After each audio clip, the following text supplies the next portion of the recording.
నా లక్ష్యం ఏంటంటే ఈ ప్రపంచంలో ఉన్న జనాలందరూ కూడా ఆధ్యాత్మిక చింతనలో ఎవరిని కదిలించినా ఇంకా వాళ్ళకి స్పిరిచువల్ థాట్స్తోనే ఉండాలి. ప్రతి ఒక్కరికి దారుణానుభవం, వాళ్ళు ఏ పని చేస్తున్నారో ఆ పనిలో దారుణానుభవంతో కూడిండి అలా పని చేస్తూ ఉంటాయి. ప్రతి ఒక్కరు యోగులు అయిపోవాలి. ప్రపంచంలో పలానా వాడు వీడు మామూలు మనిషి అంటానికి వెళ్ళేది అప్పుడు ఎవరిని కదిలించిన యోగులే ఉండాలి.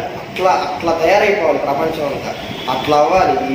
ఈ సంస్థ ద్వారా, ఈ పరంపర ద్వారా ఆ గురువులు, పరమగురువులు రామలాల్ ప్రభుజీ గారు ఏం చేశారో ఆయన జీవితంలో ఏది అసలు ఈ పరంపర లక్ష్యం ఏదైతే ఉందో అది ప్రపంచవ్యాప్తంగా విస్తృతంగా అసలు స్ప్రెడ్ అయిపోవాలి. అలా చేసేయాలి.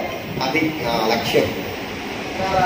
జ్ఞానకాండంలో చెప్పినట్టుగా ఆ రాజ్యంలో ఉన్నటువంటి హేమలేఖ, హేమచూడు అని వాళ్ళిద్దరు, ఆ హేమలేఖ ద్వారా హేమచూడు, తర్వాత మంత్రుల ద్వారా రాజ్యంలో సైనికుల ద్వారా ఆ రాజ్యం మొత్తం అందరూ బ్రహ్మజ్ఞానం ఎలాగైతే అయిపోయారో అలాగే ఈ ప్రపంచం మొత్తం బ్రహ్మజ్ఞానంతో అయిపోవాలి. ఎక్కడ చూసినా ప్రేమ ప్రేమ ప్రేమ ప్రేమ ప్రేమతత్వంతో నిండిపోవాలి ప్రపంచం అంతా. అలాగైపోవాలి. అది నా లక్ష్యం.